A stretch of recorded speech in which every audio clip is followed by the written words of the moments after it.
today's job, I'm gonna take the motor off, check the bearings on it.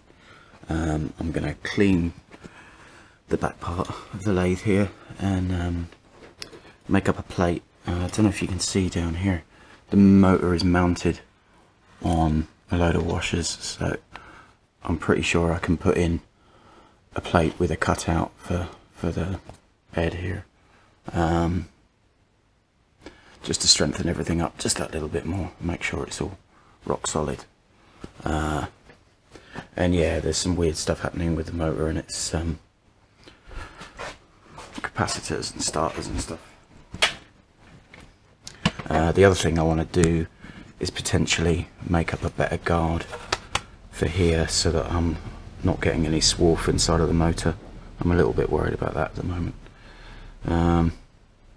Yeah, so I'm going to put this camera on in the corner and just kind of work away. Yep, let's get to it.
So I've made up the bracket here, and I need to get some longer bolts so that I can put in another supporting piece underneath.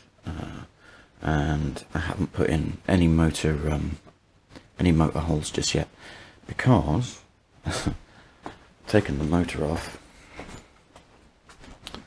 and I don't know how well you can see this, but we have quite a weeble wobble going on.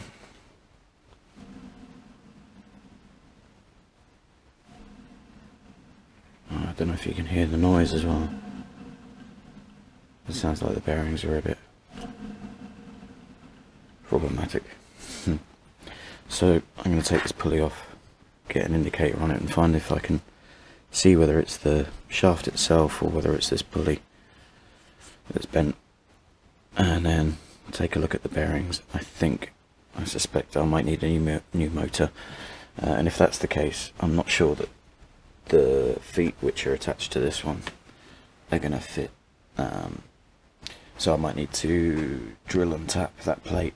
I still need to take it off and paint it, but yeah, so that's where I'm at. It's hard to know where to measure on the shaft because there's so much galling and pitting, and yeah, and it sort of tapers a bit at the end here, plus there's a keyway, so I'm only sort of having to be able to go front to back like that. But I think, you know, I'm not sure about my my indicator here, so but I think it's telling me what I need to know, which is that this is pretty hooper-duped. So without a lathe, I'm not sure if I can get a replacement shaft for the motor, and without a lathe in operation, I can't fix it. So I think this means I do need to get a new motor. Yeah, you can see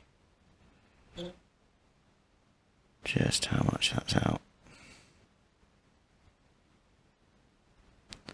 And this is about the only smooth bit of shaft I can find as well, so.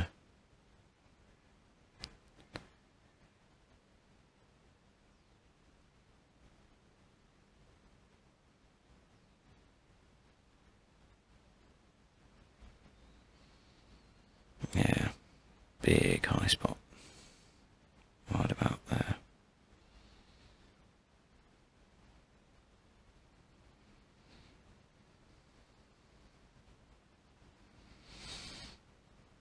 And I doubt that I can get this straightened out to a nice degree with a hammer. So yeah, probably new motor time before I put too much time and effort into this one.